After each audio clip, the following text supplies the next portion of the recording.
Good morning dear student. आज की class में हम लोग सॉल्व करेंगे मैथमेटिक्स के मोस्ट इंपॉर्टेंट टॉप 25 क्वेश्चंस को। डियर स्टूडेंट, ये टॉप 25 क्वेश्चन ऐसे क्वेश्चन मैं आपको सॉल्व करवाता हूं जो आपके पॉलिटेक्निक अथवा आईईआरटी एंट्रेंस एग्जाम में बार-बार पूछे गए क्वेश्चन होते हैं। डियर स्टूडेंट, अभी तक मैंने मोस्ट इंपॉर्टेंट टॉप 25 क्वेश्चन की सीरीज का 4 से 5 क्लास ले रखा हूं। यदि वह वीडियोज आपने अभी तक नहीं देखा है तो जरूर देखिएगा, डिस्क्रिप्शन में उसका लिंक मिल जाएगा। डियर स्टूडेंट, प्रत्येक क्वेश्चन का सॉल्यूशन बिल्कुल कॉन्सेप्चुअल आपको कराता हूं, जिससे आपको प्रत्येक क्वेश्चन के कॉन्सेप्ट अच्छी तरीके से समझ में आ सके। तो डियर स्टूडेंट, यदि आप टॉप 25 क्वेश्चन की सीरीज का 2 से 3 क्लास आप अच्छी तरीके से ले लेते हैं तो आपको बिल्कुल शानदार तरीके से मैथ समझ में आने लगेगा। और डियर स्टूडेंट, जो भी टॉप 25 क्वेश्चन होते हैं, टोटल क्वेश्चन आपके प्रीवियस ईयर पेपर सेट के लेवल के होते हैं। यानी कि जो भी मैं आपको टॉप 25 क्वेश्चन को कराता हूं, ये सारे क्वेश्चन आपके प्रीवियस ईयर पेपर के क्वेश्चन से पूरे पूरे मैच कर सकते हैं। यानी कि कोई भी पेपर सेट आप उठा करके देख लीजिए, प्रत्येक पेपर सेट में आपको ऐसे ही क्वेश्चन देखने को मिलेंगे। तो डियर स्टूडेंट, हमारी बातें आपको बिल्कुल शानदार तरीके से समझ में आ गई होगी। डियर स्टूडेंट, मैं आपको पूरी अच्छी तरीके से शानदार तरीके से प्रयास करूंगा कि आपका बेहतर से बेहतर सिलेक्शन हो जाए और आप अपने पॉलिटेक्निक अथवा आईईआरटी एंट्रेंस एग्जाम में बेस्ट से बेस्ट नंबर ला सके। तो यदि आपको किसी भी चैप्टर में या किसी भी सब्जेक्ट में, चाहे वो फिजिक्स हो या केमिस्ट्री हो या मैथमेटिक्स हो, किसी भी सब्जेक्ट में किसी भी चैप्टर में कोई भी प्रॉब्लम हो तो आप हमें कमेंट बॉक्स में कमेंट करके भी पूछ सकते हैं या हमारे कॉन्टैक्ट नंबर 7620175376 पर कॉल या व्हाट्सएप करके पूछ सकते हैं। आपको सिलेक्शन दिलाने की पूरी गारंटी हमारी है। बस आप अच्छी तरीके से डेडिकेशन के साथ लास्ट के बचे दिनों में जरूर तैयारी कीजिएगा, जिससे आप बेस्ट से बेस्ट नंबर गेन कर सके अपने पॉलिटेक्निक अथवा आईईआरटी एंट्रेंस एग्जाम में। तो स्टार्ट करते हैं डियर स्टूडेंट आज की क्लास। प्रत्येक क्वेश्चन को बिल्कुल शानदार तरीके से अच्छी तरीके से बताने वाला हूं। आपको पेन और पेपर के साथ लेकर बैठना है और प्रत्येक क्वेश्चन का सॉल्यूशन बिल्कुल ध्यान से अच्छी तरीके से समझते हुए चलना है। तो देखिएगा डियर स्टूडेंट, क्वेश्चन नंबर 1। तो क्वेश्चन नंबर 1 आपका है, यदि 1 + 10a × 1 + 10b बराबर 2 हो तो आपको a + b की वैल्यू क्या होगी, ये आपको बताना है। तो बिल्कुल आसान सा क्वेश्चन है क्वेश्चन नंबर 1, आप ध्यान से समझिएगा। आपको दे रखा है 1 प्लस का 10a एक ब्रैकेट में, दूसरे ब्रैकेट में दे रखा है 1 प्लस का 10b बराबर है आपका 2। तो आपको a + b की वैल्यू बताना है। तो सबसे पहले इन दोनों ब्रैकेट का आपस में मल्टीप्लाई कराओ तो मिलेगा आपको 1 प्लस का 10b प्लस का 10a प्लस का मिल जाएगा आपको 10a इंटू का 10b बराबर आपको मिलेगा 2। अब देखिएगा डियर स्टूडेंट, इसको एक सीक्वेंस में जमाते हैं। 10 वाली वैल्यू को एक साइड और जो नंबर वाली वैल्यू है उसको हम एक साइड रख लेते हैं। तो इसको हम लिख सकते हैं 10a प्लस का 10b प्लस का 10a इंटू का 10b। अब देखिएगा दो में से आपका एक घटेगा, क्योंकि जब आपका एक राइट साइड में जाएगा तो माइनस में हो जाएगा, तो दो में से आप एक घटाओगे तो एक मिल जाएगा। यहाँ से डियर स्टूडेंट इसको आप 10a प्लस का 10b बराबर 1, ए वाली वैल्यू आप राइट साइड लेकर जाओगे तो माइनस का हो जाएगा 10a इंटू का 10b के रूप में। अब डियर स्टूडेंट देखिएगा ध्यान से, 10a प्लस का 10b, इस पूरी वैल्यू को डियर स्टूडेंट आप बट्टे में लेकर आओ। इस पूरी राइट साइड की पूरी वैल्यू को बट्टे में लेकर आओ। तो राइट साइड की जब पूरी वैल्यू को डियर स्टूडेंट बट्टे में लेकर आओगे तो मिलेगा आपको 1 माइनस का 10a इंटू का 10b और राइट साइड में आपको मिल जाएगा 1। यहाँ तक आपको क्लियर समझ में आ गया होगा। अब डियर स्टूडेंट, ये जो आपका पूरी वैल्यू है 10a plus 10b divided by 1 minus 10a into 10b, ये आपका 10a प्लस b का फार्मूला है। 10a प्लस b बराबर होता है 10a plus 10b divided by 1 minus 10a into 10b। यानी कि इस पूरी वैल्यू के जगह पर हम क्या लिख सकते हैं, हम लिख सकते हैं 10a प्लस b के रूप में। क्योंकि 10a प्लस बी का फार्मूला होता है 10a plus 10b divided by 1 minus 10a into 10b बराबर जो आपका राइट साइड में एक है, एक को हम 10 के पदों में क्या लिख सकते हैं, एक को हम 10 के पदों में लिख सकते हैं 10 45 डिग्री, तो एक के जगह पर मैंने लिख दिया डियर स्टूडेंट 10 45 डिग्री, 10 से 10 कैंसिल, तो यहाँ से आप a प्लस बी की वैल्यू निकालोगे तो आपको मिल जाएगा 45 डिग्री। इस तरीके से डियर स्टूडेंट क्वेश्चन नंबर 1 का 45 डिग्री आ गया, लेकिन आपको जो आंसर देना है वो रेडियन में यानी पाई के रूप में देना है, तो 45 डिग्री को क्या लिख सकते हैं, 45 डिग्री को हम लिख सकते हैं पाई बट्टे 4। इस तरीके से क्वेश्चन नंबर 1 का ऑप्शन नंबर सी सही हो जाएगा, a प्लस बी का मान आपका पाई बाई 4 के बराबर होगा। अब देखिएगा डियर स्टूडेंट क्वेश्चन नंबर 2, तो क्वेश्चन नंबर 2 को आप ध्यान से समझिएगा, बिल्कुल सिंपल और आसान सा क्वेश्चन है। क्वेश्चन नंबर 2 भी बोला है कि ए और बी किसी कार्य को 10 घंटे में करते हैं, बी तथा सी उसी कार्य को 15 घंटे में करते हैं, जबकि ए तथा सी उसी कार्य को पूरा करने में 12 घंटे लेते हैं, तो बी अकेला उस कार्य को कितने घंटे में करेगा ये आपको बताना है।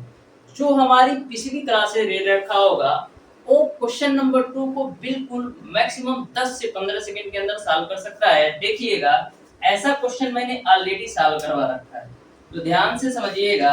ए और बी किसी कार्य को 10 घंटे में करते हैं, ए और बी मिलकर के किसी कार्य को 10 घंटे में, और बी और सी मिलकर के उसी कार्य को 15 घंटे में, और सी और ए मिलकर के उसी कार्य को 12 घंटे में पूरा करते हैं, तो आपको बताना है बी अकेला इस कार्य को कितने घंटे में करेगा।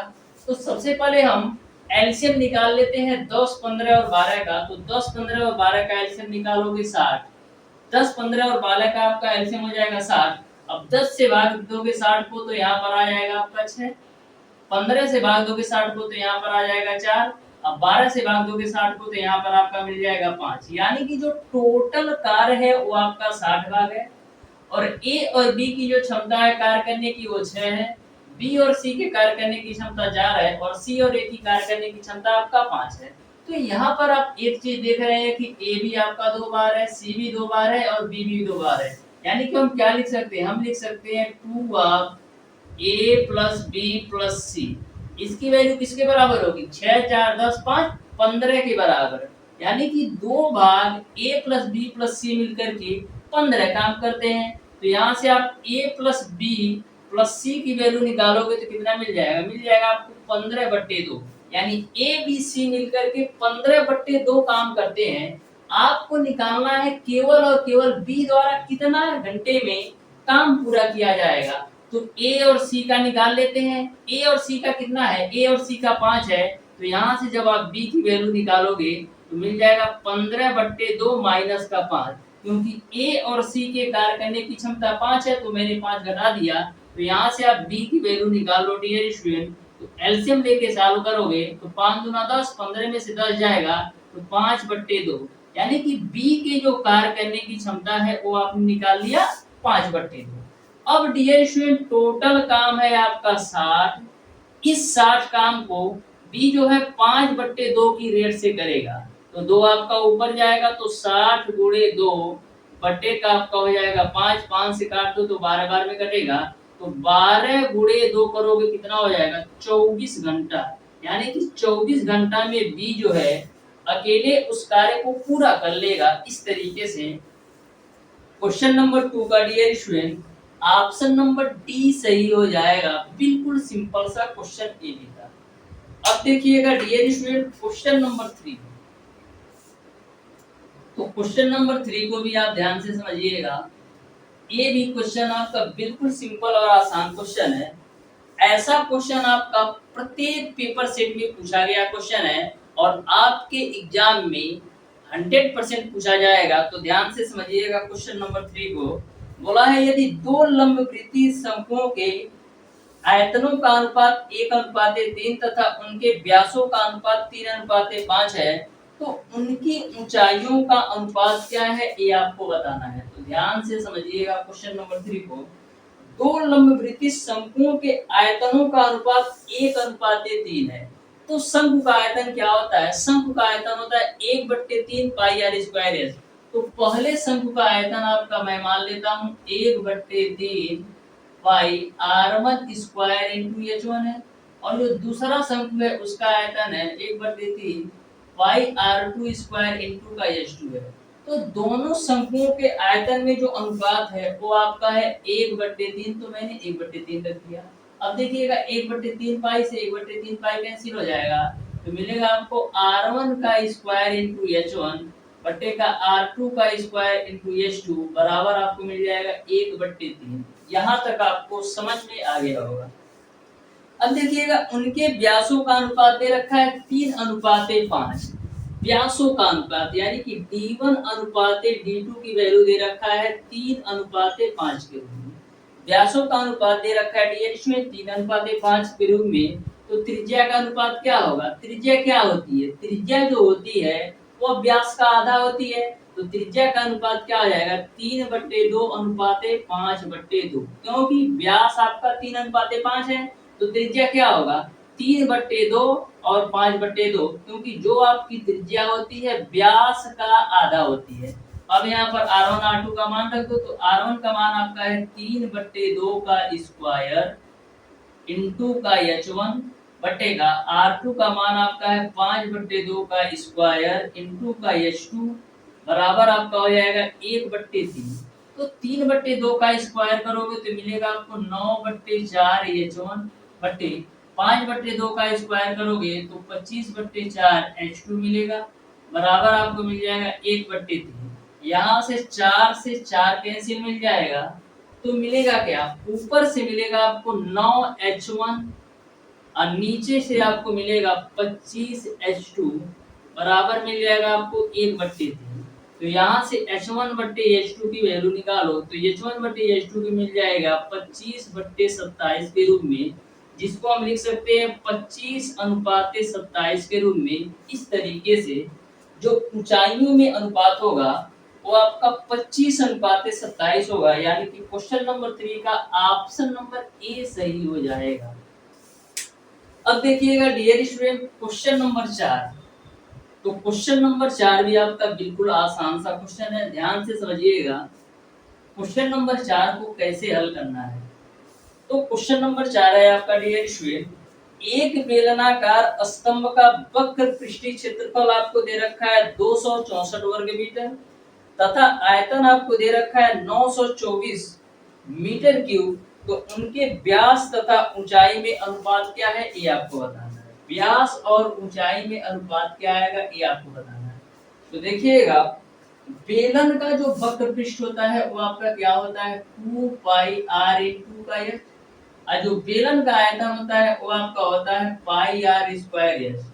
तो बेलन के वक्र पृष्ठ और बेलन के आयतन आपको दे रखा है। तो बेलन का जो आपको वक्र पृष्ठ दे रखा है 264 और जो बेलन का आयतन दे रखा है वो आपका दे रखा है 924। तो मैंने क्या किया, बेलन के वक्र पृष्ठ और बेलन के आयतन में अनुपात निकाल लिया। तो बेलन का वक्र पृष्ठ 2 पाई r s और बेलन का आयतन पाई r स्क्वायर s।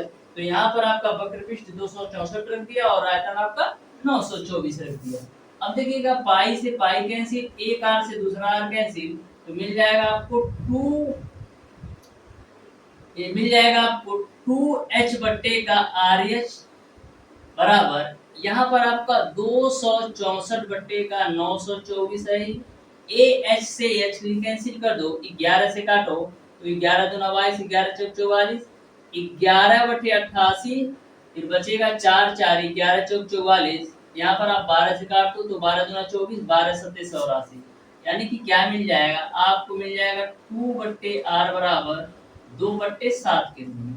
2 से 2 कैंसिल कर दो तो r की वैल्यू कितनी मिल जाएगी 7। r की वैल्यू आपने निकाल लिया 7। अब r का मान चाहे ऊपर वाली वैल्यू या नीचे वाली वैल्यू में निकाल सकते हो। तो बेलन का जो वक्र पृष्ठ होता है वो आपका होता है 2 पाई r s। तो 2 पाई r s की वैल्यू आपको दे रखा है 264। अब यहाँ पर r की वैल्यू रख दो तो 2 गुणे पाई का मान 22/7, r का मान 7 इंटू का h बराबर आपका हो जाएगा 264।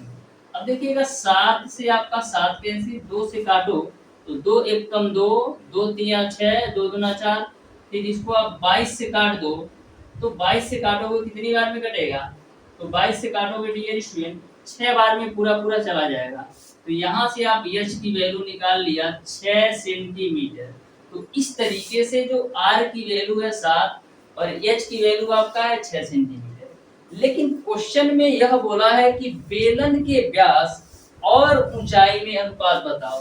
तो यदि आपका त्रिज्या 7 है तो व्यास कितना होगा, त्रिज्या 7 है तो व्यास आपका 14 होगा और ऊंचाई आपने निकाला है 6 सेंटीमीटर, तो 6 हो गया, कैंसिल आउट कर दो तो 2 सत्ते 14, 2 तिया 6, यानी कि बेलन के व्यास और ऊंचाई में जो अनुपात होगा वो आपका 7:3 हो जाएगा। इस तरीके से क्वेश्चन नंबर 4 का dear student option number A सही हो जाएगा। अब देखिएगा डियर स्टूडेंट क्वेश्चन नंबर 5। तो क्वेश्चन नंबर 5 को आप ध्यान से समझिएगा, बिल्कुल आसान सा क्वेश्चन है क्वेश्चन नंबर 5 भी। तो क्वेश्चन नंबर 5 में आपका बोला गया है यदि x - 6 x square minus 2x minus 24 तथा x square minus kx minus 6 का मौसा है तो k का मान क्या होगा, ये आपको बताना है। यानी कि जो आपका x - 6 है वो आपका x square minus 2x minus 24 में भी है और x square minus kx minus 6 में भी है। हमको k की वैल्यू निकालना है। तो यहाँ पर हम करते क्या है, जो आपका x माइनस का 6 दे रहा है इसको कर लेते हैं 0 के बराबर, तो यहाँ से x की वैल्यू मिल जाएगी 6। तो x का मान 6 डियर स्टूडेंट हम समीकरण 2 में रख देते हैं, यानी कि x का मान 6 x स्क्वायर माइनस का kx माइनस का 6 बराबर 0 में रख देते हैं। तो यहाँ से हमको k की वैल्यू मिल जाएगी, तो 6 का स्क्वायर माइनस का k गुणे 6 माइनस का 6 बराबर 0। तो यहाँ से मिल जाएगा आपको माइनस का 6 के और उसके बाद से देखिएगा ये आपका 6 का स्क्वायर 36 होता ही है, अब माइनस का 6 बराबर 0 हो जाएगा। अब देखिएगा माइनस का 6 के 36 में से 6 घटाओगे 30 बचेगा, अब 30 आपका राइट साइड जाएगा तो माइनस का 30 हो जाएगा।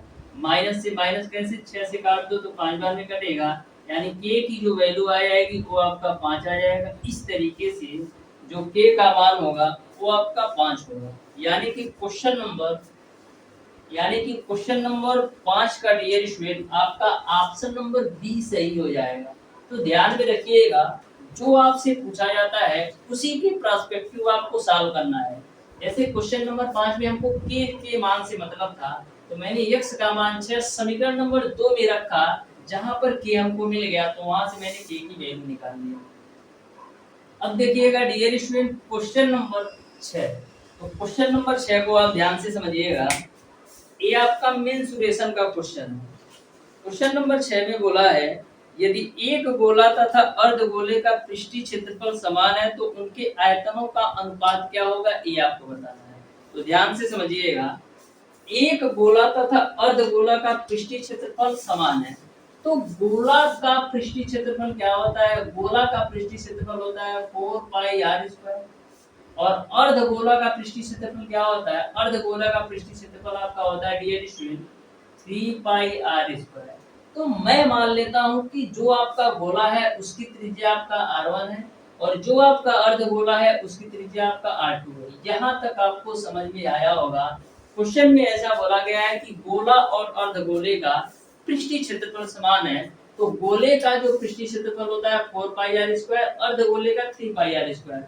मैंने मान लिया गोले की त्रिज्या r1 है और जो आपका अर्धगोला है उसका r2 है, तो पाई से पाई कैंसिल कर दो, तो यहाँ से r1 का स्क्वायर बटे का r2 का स्क्वायर की वैल्यू निकालोगे तो 3/4 मिलेगा।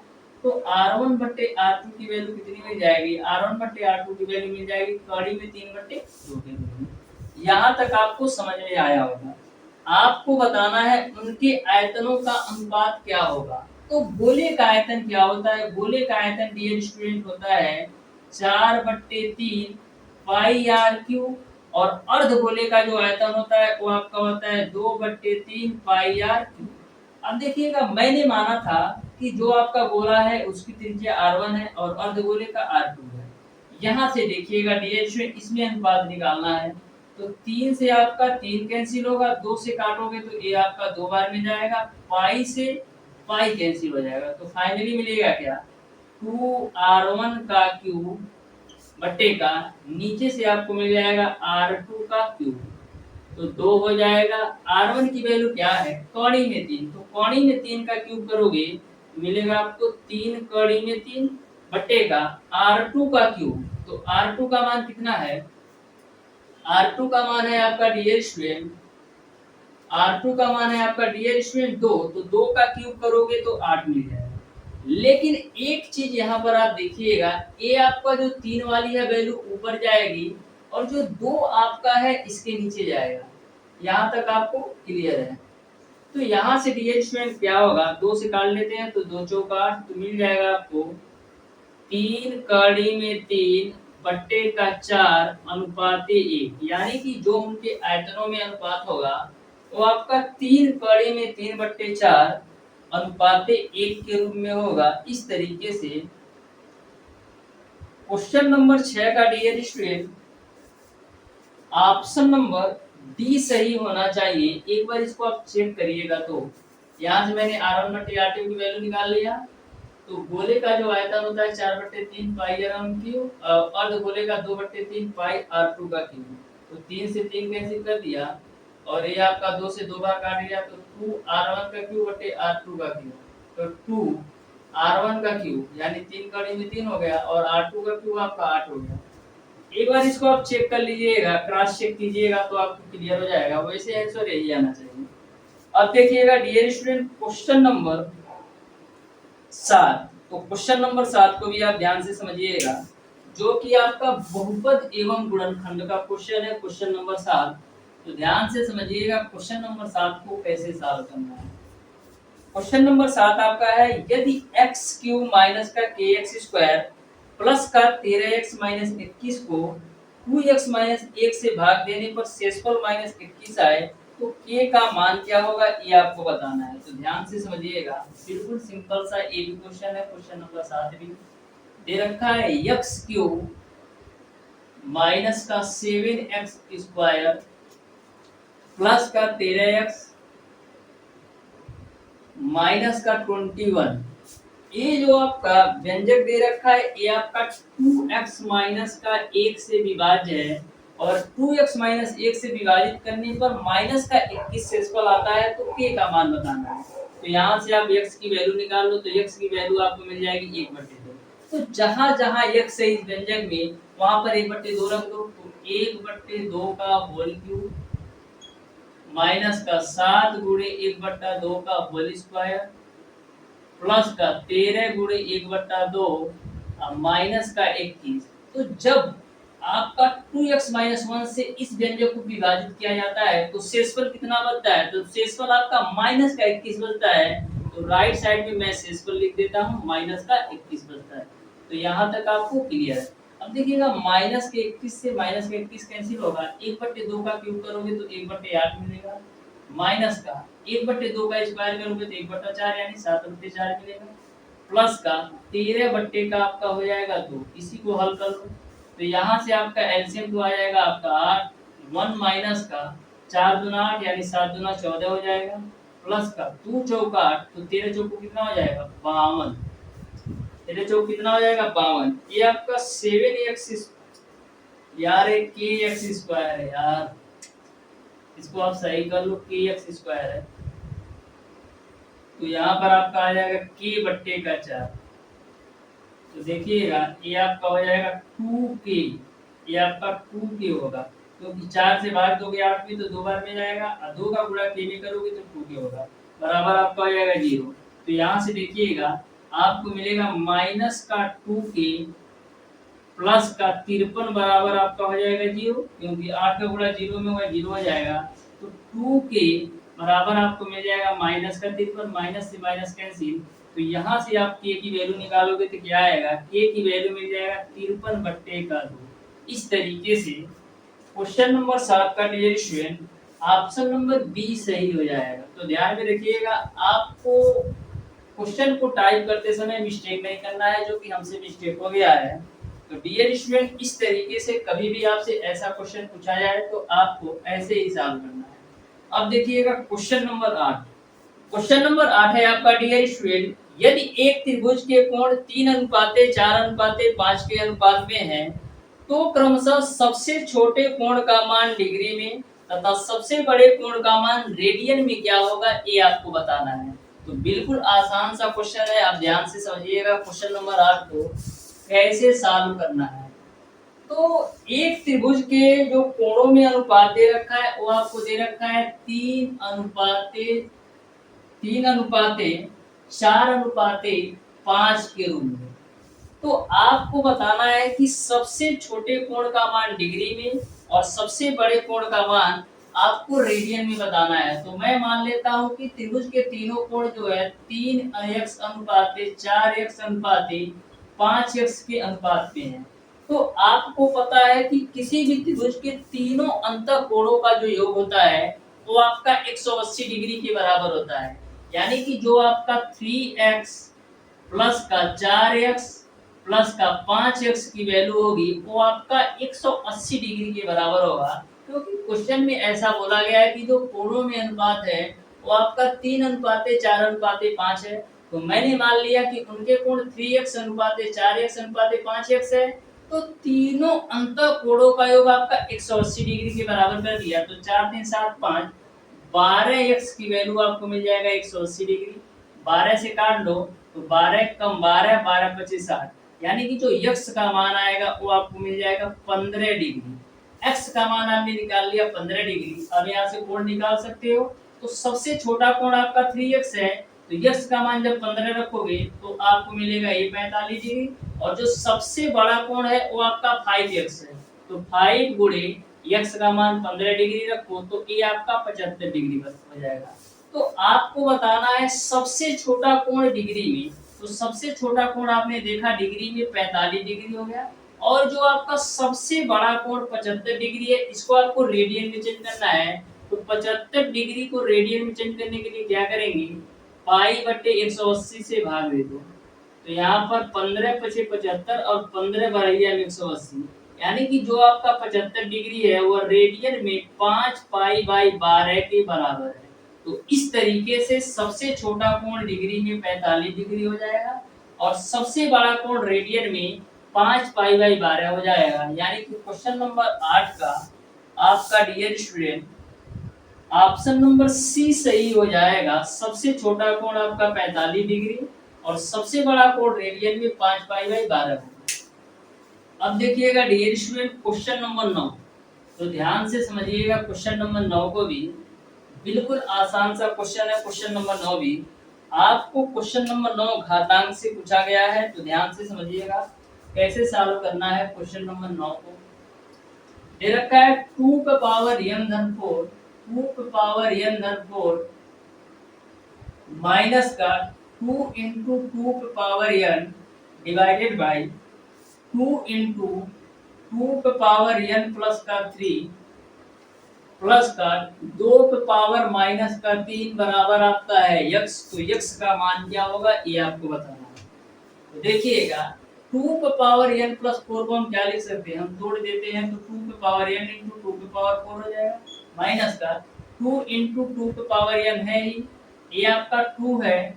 2 पे पावर n प्लस 3 को हम तोड़ देते हैं तो लिख सकते हैं 2 पे पावर n इंटू का 2 पे पावर 3, क्योंकि जब आधार बराबर होती हैं तो घातें जुड़ जाती हैं। प्लस का 2 पे पावर माइनस 3 है तो 2 पे पावर माइनस 3 का मान 1/8 होता है, बराबर आपका x हो जाएगा। यहाँ पर ऊपर में देखिए 2 पे पावर n कॉमन है तो 2 पे पावर n मैंने कॉमन ले लिया, तो मिलेगा आपको 2 पे पावर 4 माइनस का 2 के रूप में, और नीचे में आपका 2 इंटू 2 पे पावर n इंटू 2 पे पावर 3 है और प्लस का 1/8 है, बराबर आपका हो जाएगा x।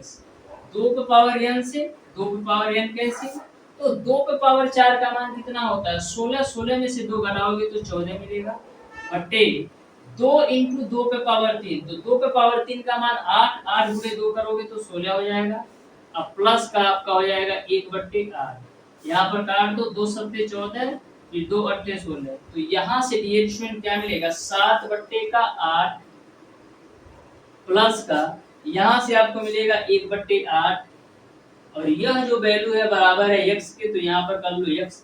इसको सॉल्व करोगे तो मिल जाएगा आपको 8/8 बराबर x, 8 से 8 कैंसिल, तो x की वैल्यू कितना मिल जाएगी 1। इस तरीके से जो x का मान होगा वो आपका 1 हो जाएगा। यानी कि क्वेश्चन नंबर 9 का ऑप्शन नंबर बी सही हो जाएगा। अब देखिएगा डियर स्टूडेंट क्वेश्चन नंबर 10, तो ध्यान से समझिएगा क्वेश्चन नंबर 10 को भी। बिल्कुल सिंपल और आसान सा क्वेश्चन है क्वेश्चन नंबर 10 भी। क्वेश्चन नंबर 10 है आपका, एक समतल पर दो स्तंभे जिसकी ऊंचाई आपका 6 मीटर तथा 11 मीटर है, यदि उनके पादों के बीच की दूरी 12 मीटर है तो उनके शीर्षों के बीच की दूरी बताना है। तो बिल्कुल सिंपल सा क्वेश्चन है ऊंचाई एवं दूरी का, बस आपको फिगर ड्रा कर दिए क्वेश्चन साहब। बोला है एक समतल पर दो खंभे, मैंने इस तरीके से आपके दो खंभे बना दिया। एक की ऊंचाई आपका 6 मीटर है और एक की जो ऊंचाई है वो आपका है 11 मीटर। ठीक है यहाँ तक। अब देखिएगा क्वेश्चन में फिर आगे बोला गया है उनके पादों के बीच की दूरी 12 मीटर है, यानी कि उनके पादों के बीच की दूरी 12 मीटर है, ये हो गया। फिर बोला है उनके शीर्षों के बीच की दूरी बताओ, यानी कि यह दूरी आपको क्या होगी ये आपको बताना है।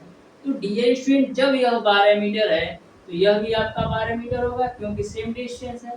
तो यहाँ से डियर स्टूडेंट देखिएगा इसका सबसे पहले हम नामकरण कर देते हैं, ए बी सी डी और ई। अब देखो इतनी दूरी 6 मीटर है तो यह भी दूरी 6 मीटर होगा, यानी कि बी से डी तक की भी दूरी आपका 6 ही होगा। जब यह 6 है तो यह भी 6 होगा, टोटल आपका है 11। इतना यदि 6 हो जाएगा तो इतना कितना हो जाएगा, ए आपका हो जाएगा 5। यहाँ तक आपको क्लियर समझ में आ गया होगा। अब डियर स्टूडेंट आपको इसकी दूरी बताना है, यानी सी से ई तक की दूरी क्या होगा ये आपको बताना है। तो ध्यान से देखिएगा, तो जो आपका त्रिभुज सी डी ई है एक प्रकार का समकोण त्रिभुज है।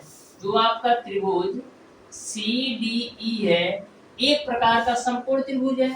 तो समकोण त्रिभुज में आपका आधार का भी मान पता है और लंब का भी मान पता है, कोण निकालना है, यानी कि सीई की वैल्यू निकालना है। तो सीई का स्क्वायर बराबर क्या हो जाएगा, सी डी का स्क्वायर प्लस का आपका हो जाएगा डी ई का स्क्वायर। तो देखिएगा सी डी की वैल्यू है 12, 12 का स्क्वायर प्लस का डी ई की वैल्यू है 5, तो 5 का स्क्वायर, 12 का स्क्वायर हो जाएगा 144 प्लस का 5 का स्क्वायर 25, तो यहाँ से मिल जाएगा 169। यानी कि जो सीई का स्क्वायर है 169, तो यहाँ से आप सीई की वैल्यू निकालोगे तो 13 मिल जाएगा। इस तरीके से जो सीई का मान होगा वो आपका 13 मीटर हो जाएगा।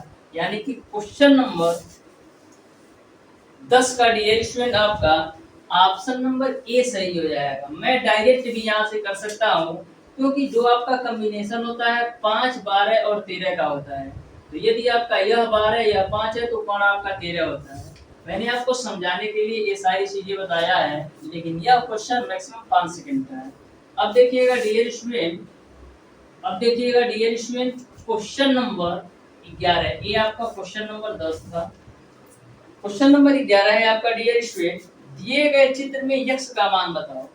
देखो इस तरीके से मैंने फिगर ड्रा कर लिया, इस तरीके से यहाँ पर आपका, इसको मैं और बढ़ा लेता हूँ यहाँ पर, ठीक है। ये आपका पी ए, ये आपका बी है और ये आपका सी है और ये आपका डी है। आपको पी से ए तक की दूरी 6 दिया है और ए से बी तक की दूरी आपको 9 दिया है। उसके बाद से P से C तक की दूरी आपको 5 दिया है और यह जो C से D तक की दूरी x है, तो x का मान क्या होगा ये आपको बताना है। तो ध्यान से समझना, इसका एक कॉन्सेप्ट होता है कि PA गुणे PB बराबर आपका होता है PC गुणे PD। जब दो रेखाएं किसी भी वृत्त को काटती हैं तो होता है आपका PA गुणे PB बराबर आपका होता है PC गुणे PD के रूप में, यानी कि छोटी भुजा गुणे बड़ी भुजा बराबर छोटी भुजा गुणे बड़ी भुजा। तो PA का मान आपका है 6, बड़ी भुजा यानी P से B तक की दूरी कितना है, तो 6 और 9 कितना हो जाएगा 15। P से B तक की दूरी आपका 9, 6, 15 हो जाएगा बराबर PC का मान आपका है 5 और P से D तक की दूरी किसके बराबर है? 5 प्लस का x के बराबर। 5 से काट लो तो 5 या 15, तो 6 3 का 18 बराबर आपका हो जाएगा 5 प्लस का x। तो यहाँ से x की वैल्यू मिल जाएगी 13 मीटर। इस तरीके से क्वेश्चन नंबर 11 का डियर स्टूडेंट आपका ऑप्शन नंबर ए सही हो जाएगा, यानी कि जो x का मान होगा वो आपका 13 मीटर होगा।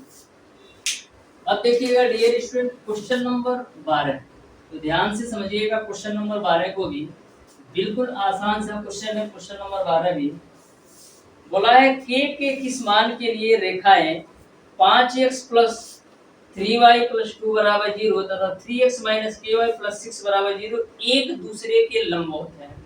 तो दो रेखाएं यदि एक दूसरे के लंबवत हो तो इसका आपको कंडीशन पता होना चाहिए। तो दो रेखाएं यदि एक दूसरे के लंबवत होती हैं तो m1 गुणे m2 बराबर माइनस का 1 होता है। लेकिन डियर स्टूडेंट यदि दो रेखाएं एक दूसरे के समांतर होती हैं तो ऐसे कंडीशन में m1 बराबर आपका m2 होता है। तो बिल्कुल आसान सा क्वेश्चन है, आप ध्यान से समझिएगा। क्वेश्चन नंबर 12 को भी पहला समीकरण आपको दे रखा है 3 दे रखा है 5x plus 3y plus 2, 5x plus का 3y प्लस का 2 बराबर 0। दूसरा समीकरण आपको दे रखा है 3x माइनस का ky प्लस का 6 बराबर 0। यह जो आपका क्वेश्चन है सरल रेखा का है। जो भी स्टूडेंट हमारा सरल रेखा की क्लास लिया होगा वो इस क्वेश्चन को मैक्सिमम 10 सेकंड के अंदर सॉल्व कर सकता है। तो सबसे पहले हम m1 की वैल्यू निकालते हैं। तो m1 की वैल्यू कैसे निकालते हैं? m जो है आपकी प्रवणता है। तो m1 की वैल्यू निकालने के लिए क्या करेंगे? माइनस का x का गुणांक बटे y का गुणांक। तो माइनस का x का गुणांक है 5 और y का गुणांक आपका है 3। यहाँ से आप m2 की वैल्यू निकाल लो। माइनस का x का गुणांक बटे का y का गुणांक माइनस का k है। माइनस से माइनस कैंसिल तो मिल जाएगा आपको 3/3। अब आपको बताना है कि दोनों रेखाएं लंबवत हैं तो k का मान क्या होगा। तो दो रेखाएं के लंबवत होने का कंडीशन है कि m1 गुणे m2 बराबर आपका माइनस का 1 होना चाहिए। तो m1 की वैल्यू आपका है माइनस का 5/3 गुणे m2 की वैल्यू आपका है 3/k बराबर आपका हो जाएगा माइनस। तो माइनस से माइनस कैंसिल, 3 से आपका 3 कैंसिल। तो यहाँ से आप k की वैल्यू निकालोगे तो मिल जाएगा 5। इस तरीके से यदि दोनों रेखाएं आपस में लंबवत होंगी तो k का मान आपका 5 आएगा। यानी कि क्वेश्चन नंबर 12 का डियर स्टूडेंट आपका ऑप्शन नंबर ए सही हो जाएगा। अब देखिएगा डियर स्टूडेंट क्वेश्चन नंबर 13, तो ध्यान से समझिएगा क्वेश्चन नंबर 13 को भी, बिल्कुल सिंपल सा क्वेश्चन है। क्वेश्चन नंबर 13 में आपको बोला गया है कि एक घन का आयतन उसके किनारे के योग के संख्यात्मक रूप से समान है, उनका कुल वक्र पृष्ठीय क्षेत्रफल वर्ग इकाई में क्या होगा ये आपको बताना है। तो डियर स्टूडेंट घन का आयतन उनके किनारे के योग के बराबर होता है। तो किसी भी घन में जो टोटल किनारे होते हैं वो आपका 12 होता है। यानी कि किसी भी घन में जो टोटल नंबर ऑफ साइड होते हैं वो आपका 12 होता है। तो घन का आयतन आपका किनारों के योग के बराबर है। तो घन का आयतन आपका होता है 1। और जो घन में जो टोटल नंबर ऑफ साइड होते हैं वो आपका 12। तो घन का आयतन आपका घन की टोटल साइड के बराबर है। यहाँ तक आपको क्लियर समझ में आ गया होगा। अब यहाँ से डियर स्टूडेंट हम a से एक बार a को काट देते हैं तो a स्क्वायर की वैल्यू मिल जाएगी आपको 12। आपको बताना है कि घन का कुल पृष्ठीय क्षेत्रफल, तो घन का पृष्ठीय क्षेत्रफल होता है 6a स्क्वायर, तो 6 हो जाएगा और a स्क्वायर की वैल्यू रख तो 12, तो 12 से कितना हो जाएगा 72। यानी कि घन का कुल पृष्ठीय क्षेत्रफल आपका 72 इकाई हो जाएगा। यानी कि क्वेश्चन नंबर 14 का ऑप्शन नंबर सी सही हो जाएगा। तो देख सकते हैं कितना सिंपल सा क्वेश्चन था, बस आपको बेसिक कॉन्सेप्ट लगाना था। अब देखिएगा डियर स्टूडेंट क्वेश्चन नंबर 14 बोला है कि दो बसों की चालों का अनुपात 5:3 है। यदि पहली बस 400 किलोमीटर की दूरी 8 घंटे में तय करती हो तो दूसरी बस की चाल क्या है ये आपको बताना है। तो मैं मान लेता हूँ डियर स्टूडेंट जो आपकी पहली बस है उसकी चाल आपका S1 है और जो आपकी दूसरी बस है उसकी चाल आपका S2 है। तो पहली बस का चाल मैंने मान लिया S1 है और दूसरी बस का चाल मैंने मान लिया S2 है। तो चालों में अनुपात दे रखा है 5/3, तो चालों में अनुपात मैं मान लेता हूँ कि 5x अनुपात 3x के रूप में है। यहाँ तक आपको समझ में आ गया होगा। मैंने मान लिया कि दोनों बसें की चालें S1 और S2 के रूप में है, तो पहले बस की चाल आपका 5x हो जाएगा और दूसरे बस की चाल आपका 3x हो जाएगा। फिर क्वेश्चन में आगे बोला गया है कि पहली बस 400 किलोमीटर की दूरी 8 घंटे में तय करती है। पहली बस 400 किलोमीटर की दूरी 8 घंटे में तय करती है। तो आपको पता है क्या, चाल बराबर होता है आपका दूरी बटे समय। तो पहली बस की बात कर रही है, यानी कि S1 बराबर D1 बटे T1 हो जाएगा। तो S1 की वैल्यू कितना है 5x। कितनी दूरी तय करती है पहली बस 400 किलोमीटर। कितना घंटा में 8 घंटे में। 8 से काट दो तो 8 25 40 और 1 0 उतार दो, यानी कि 5x की जो वैल्यू हो जाएगी वो आपको हो जाएगा 50। 5 दहियम 50, यानी x की जो वैल्यू आ जाएगी वो आपका आ जाएगा 10 किलोमीटर प्रति आवर। तो आपको बताना है कि दूसरे बस की चाल क्या होगी। तो दूसरे बस की चाल कितना है 3x के बराबर। तो 3 गुणे x की वैल्यू 10 रख दोगे तो दूसरे बस की चाल आ जाएगी 30 किलोमीटर प्रति आवर। यानी कि क्वेश्चन नंबर 14 का dear student option number A सही हो जाएगा। तो कॉन्सेप्ट को यदि अच्छी तरीके से ध्यान में रखोगे तो किसी भी क्वेश्चन को सॉल्व करने में 5 से 10 सेकंड लगना है, लेकिन कॉन्सेप्ट विद फार्मूला अच्छी तरीके से पता होना चाहिए, जो कि मैंने ऑलरेडी पढ़ा रखा है। यदि आपने अभी तक नहीं पढ़ा है तो जरूर पढ़ लेना। अब देखिएगा dear student question number 15। Question number 15 में बोला है यदि समीकरण x square upon A plus का x upon B plus 1 upon C बराबर 0 का एक मूल जो है दूसरे मूल का व्युत्क्रम है, तो इसमें कहीं कौन सा सही संबंध है ये आपको बताना है। देखना डियर स्टूडेंट, आपको दे रखा है x square upon A plus का x अपान बी प्लस का 1 अपान सी। इसका जो आपका एक मूल है दूसरे मूल का व्युत्क्रम है, तो आपको बताना है कौन सा सही संबंध है। तो देखो, सबसे पहले दो मूल मैं मान लेता हूँ अल्फा और बीटा है। एक मूल आपका दूसरे मूल का व्युत्क्रम है, तो यदि आपका पहला मूल x होगा तो दूसरा मूल आपका 1 अपान x होगा, क्योंकि क्वेश्चन में बोला है कि जो आपका एक मूल है दूसरे मूल का व्युत्क्रम है, तो पहला मूल x तो दूसरा मूल आपका 1 अपान x। तो आपको पता है कि मूलों का गुणनफल बराबर क्या होता है। मूलों का गुणनफल बराबर होता है अचर पद डिवाइडेड बाय x स्क्वायर का गुणन। तो अचर पद क्या है, अचर पद आपका है 1 अपान c और x स्क्वायर का गुणांक आपका है 1 अपान a।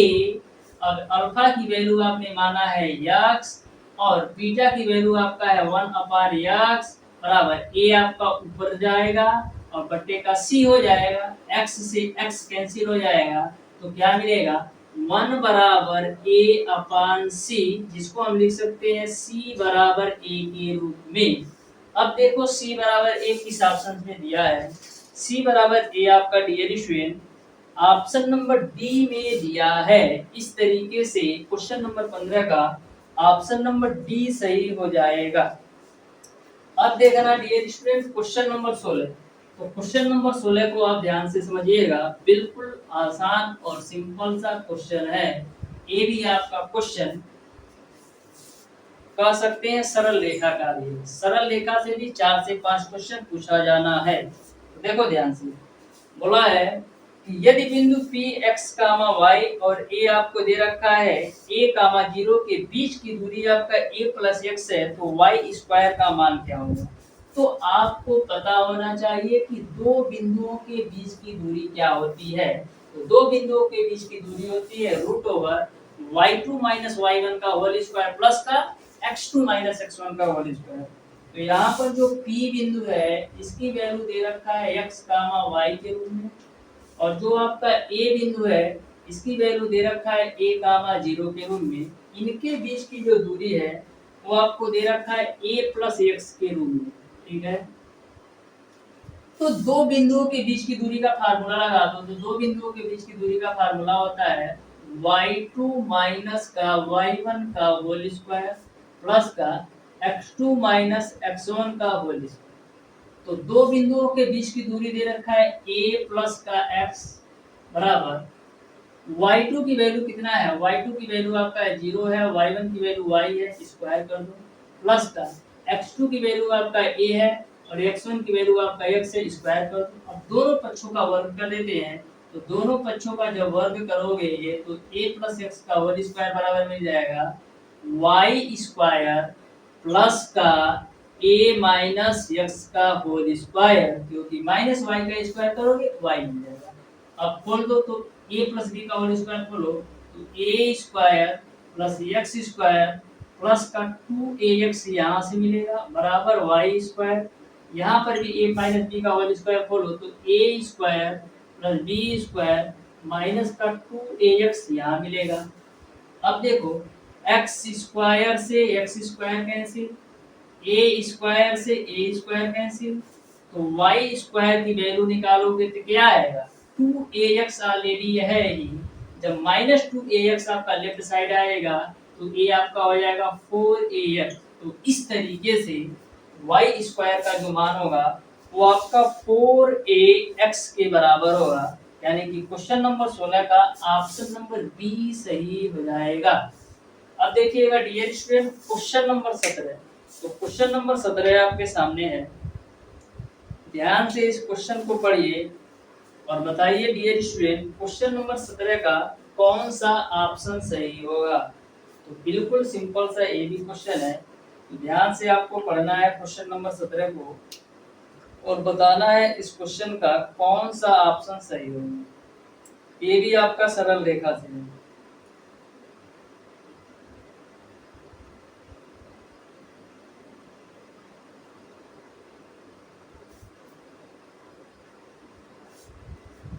तो क्वेश्चन नंबर 17 आपको समझ में आ गया होगा। ये भी आपका जो क्वेश्चन नंबर 17 है डियर स्टूडेंट बिल्कुल सिंपल सा क्वेश्चन है।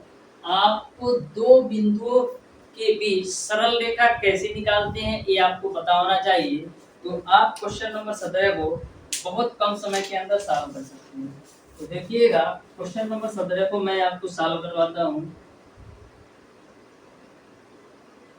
क्वेश्चन नंबर 17 आपको दे रखा है डियर स्टूडेंट, यदि एक सरल रेखा बिंदु -1/2 कामा 1 तथा 1 कामा 2 से गुजरती है तो x का मान क्या होगा ये आपको बताना है। तो आपको बिंदु दे रखा है -1 कामा 2 कामा 1, दूसरा जो बिंदु दे रखा है वो आपको दे रखा है 1 कामा 2। तो आपको x अंतःखंड क्या होगा ये आपको बताना है। ये जो दो बिंदु हैं किसी सरल रेखा से गुजरती है, यानी कि सबसे पहले हमको दो बिंदुओं से होकर जाने वाली रेखा का समीकरण लगाना होगा। तो दो बिंदुओं से होकर जाने वाली रेखा का समीकरण होता है y माइनस का y1 बराबर y2 माइनस का y1 बट्टे का x2 माइनस का x1 और ब्रैकेट में आपका होता है x माइनस का x1। तो y1 की वैल्यू कितना है, ये आपका x1 y1 का मान है और ये जो आपका है x2 और y2 का मान है। तो यहाँ से डियर स्टूडेंट y1 का मान है 1, y2 का मान आपका है 2 और y1 का मान है 1, x2 का मान आपका है 1 और x1 का मान है माइनस का 1/2। तो फार्मूला से माइनस और ये माइनस आपका हो जाएगा प्लस का 1/2, ब्रैकेट में आपका हो जाएगा x माइनस x1 की वैल्यू आपका है कितना 1/2। यहाँ तक क्लियर है। अब देखिएगा y माइनस का 1 बराबर क्या हो जाएगा, 2 में से 1 घटाओगे 1, इसको आप सॉल्व करो तो मिल जाएगा आपको 3/2, यहाँ पर मिल जाएगा आपको x प्लस का 1/2। तो यहाँ से आपको मिलेगा y माइनस का 1 बराबर ये आपका 3/2 इसके साथ कर लो या 2 को ऊपर कर लो तो 2/3 हो जाएगा और ये आपका इसको आप सॉल्व कर लो तो 2x प्लस 1 डिवाइडेड बाई आपका हो जाएगा 2। यहाँ तक आपको क्लियर है। अब देखिएगा ये 2 से यह 2 भी कैंसिल हो जाएगा तो क्या मिलेगा आपको मिलेगा y माइनस का 1 बराबर 2x plus 1 divided by 3, 2x plus 1 divided by 3। आपको x अक्ष का गुणांक क्या होगा ये आपको बताना है। तो देखिएगा क्रॉस मल्टीप्लाई करते हैं तो 3y माइनस का 3 बराबर 2x प्लस का 1, 2x प्लस का 1 तो यहाँ से डियर स्टूडेंट, यहाँ से आपका क्या हो जाएगा, 3y माइनस का 2x बराबर क्या हो जाएगा, -3 जब राइट साइड जाएगा तो 4 हो जाएगा। आपको x अक्ष का गुणांक बताना है ना, तो करते क्या है, 4 से दोनों पक्षों में भाग दे देते हैं, तो मिल जाएगा आपको 3y बट्टे का 4 माइनस का 2x बट्टे का 4 बराबर, जब राइट साइड में 4 से भाग दोगे तो 1 मिल जाएगा। अब आप ध्यान से देखिएगा, तो x upon a plus Y upon b बराबर 1 के रूप में हो गया, यानी अंतःखंड रूप में हो गया। तो यहाँ से आप 2 से बाबू 2 काट लो, तो x अक्ष में कितना अंतःखंड काट रहा है, x अक्ष में आपका 2 अंतःखंड काट रहा है। इस तरीके से क्वेश्चन नंबर 17 का डियर स्टूडेंट आपका, क्वेश्चन नंबर 17 का डियर स्टूडेंट आपका ऑप्शन नंबर ए सही हो जाएगा। x अक्ष में माइनस का 2 अंतःखंड काट रहा है, क्योंकि अंतःखंड रूप आपका x अपान a प्लस का y अपान b बराबर 1 होता है। यहाँ पर तो आपका प्लस है, लेकिन आपका क्वेश्चन में माइनस आया है, यानी कि x अक्ष में जो अंतःखंड काटेगा वो आपका माइनस का 2 होगा। तो ध्यान में रखिएगा, जो हमसे पूछा जा रहा है वहीं तक पहुंचना है। हमसे पूछा जा रहा था कि x अक्ष में कितना अंतःखंड काट रहा है, तो x अक्ष में आपने देखा माइनस का 2 अंतःखंड काट रहा है। इस तरीके से क्वेश्चन नंबर 17 का ऑप्शन नंबर ए सही हो जाएगा। अब देखिएगा डियर स्टूडेंट क्वेश्चन नंबर 18 जो कि आपका त्रिकोणमिति से क्वेश्चन है। क्वेश्चन नंबर 18 और 19 में आपको सॉल्व करवाऊंगा, उसके बाद से बचे लास्ट के 6 क्वेश्चन आपको सॉल्व करना है।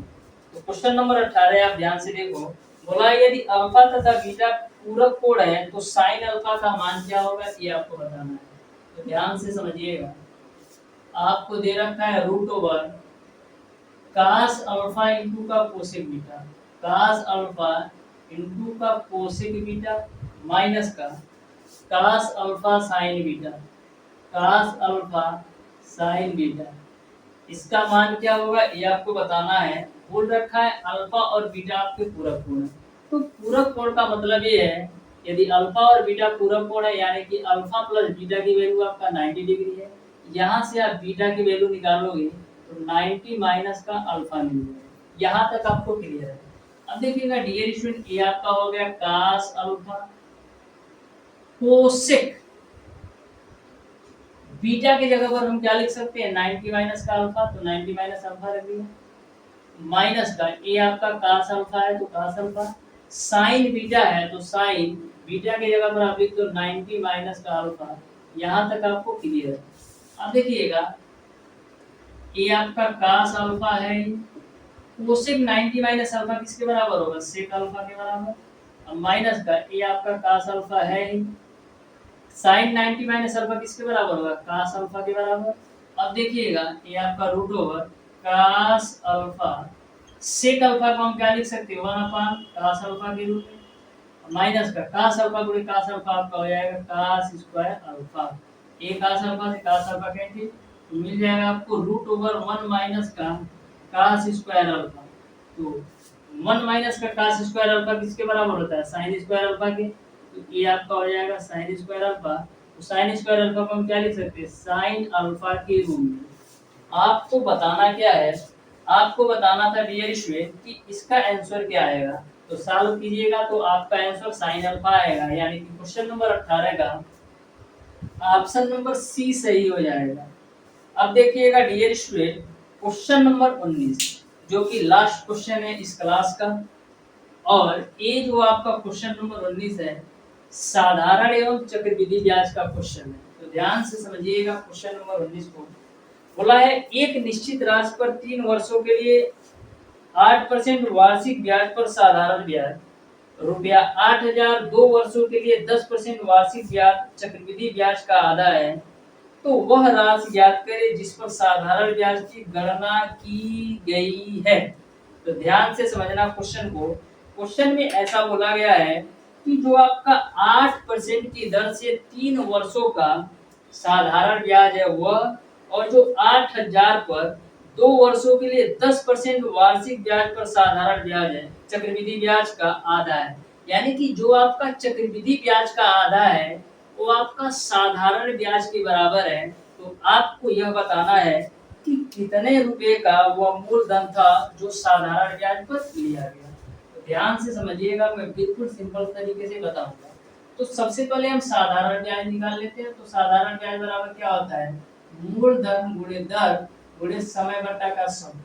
तो मूलधन तो आपको पता नहीं है, दर आपको दे रखा है 8% और समय आपका है 3 साल, बटे का आपका हो जाएगा 100। तो यहाँ से सॉल्व करोगे तो 24p बटे का 100, यानी कि आपने साधारण ब्याज निकाल लिया 24p बटे का 100, जो कि 3 सालों के लिए 8% पड़ता है।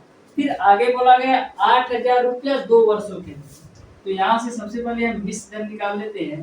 तो चक्रवृद्धि मिश्र धन बराबर क्या होता है, मूलधन 1 प्लस का r/100 पे पावर n होता है। तो यहाँ से चक्रवृद्धि मिश्र धन निकाल लो। तो बोला है 8,000, यानी कि p की वैल्यू आपका 8,000 है और 1 प्लस का r का जो मान दे रखा है वो आपका है 10% है और जो समय है आपका वो आपका 2 साल है। तो यहाँ से हम सॉल्व करके चक्रवृद्धि ब्याज निकालेंगे। तो देखना कैसे होगा, a बराबर 8,000 गुणे 10 से 10। तो यहाँ से सॉल्व करोगे तो 11/10 का स्क्वायर होगा, जिसको हम 11/10 गुणे 11/10 लिख देंगे। तो 10 से ये 00 कैंसिल। तो यहाँ से आपको क्या मिल जाएगा, यहाँ से आपको a की जो वैल्यू मिल जाएगी डियर स्टूडेंट, 80 गुणे 11, जिसको हम लिख सकते हैं 80 गुणे 11 करोगे तो 121 होगा। तो यहाँ से डियर स्टूडेंट 0 तो है ही, 8 एकम 8, 8 दूना 16, 8 एकम 8 9, यानी कि जो चक्रवृद्धि मिश्र धन आएगा 9,680 आएगा। तो देखिएगा, आपका मूलधन था 8,000 और चक्रवृद्धि मिश्र धन आपका 9,680 आया।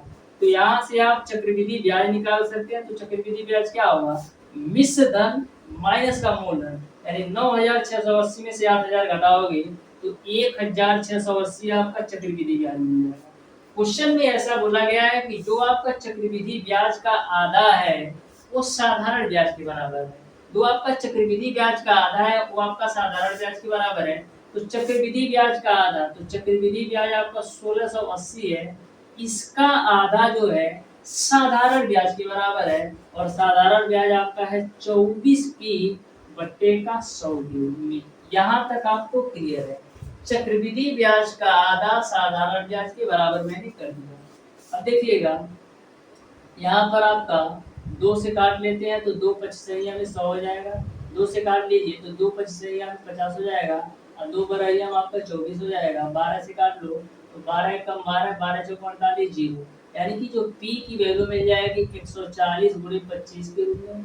तो सॉल्व कर लो, 0, 25 चौका 100 के 0, 25 एकम 25 और 10 कितना हो जाएगा 35, यानी कि जो मूलधन आएगा वो आपका 3500 रुपया आएगा। यानी कि 3500 रुपया 8% की दर से 3 वर्षों के लिए साधारण ब्याज पर लिया गया था। इस तरीके से क्वेश्चन नंबर 19 का डियर स्टूडेंट आपका ऑप्शन नंबर ए सही हो जाएगा। तो डियर स्टूडेंट आज की क्लास को यहीं तक रखते हैं। जो आपका क्वेश्चन नंबर 20 है, question number 21, question number 22, question number 23 और क्वेश्चन नंबर 24 और 25, यानी कि लास्ट के 6 क्वेश्चन को आप लोगों को सॉल्व करना है। जैसा कि मैंने आपको प्रत्येक क्लास में बता रखा है कि जितना भी मैं आपको क्लास के अंदर पढ़ाऊंगा उसी क्लास पर बेसिस आपको लास्ट के 5 से 6 क्वेश्चन होमवर्क में दूंगा, जिससे आपका भी प्रैक्टिस होता रहे और आपको समझ में आ सके कि हमको कितनी चीजें अच्छी तरीके से समझ में आ रही हैं। तो प्यारे दोस्तों, मिलते हैं नेक्स्ट क्लास में, तब तक के लिए धन्यवाद।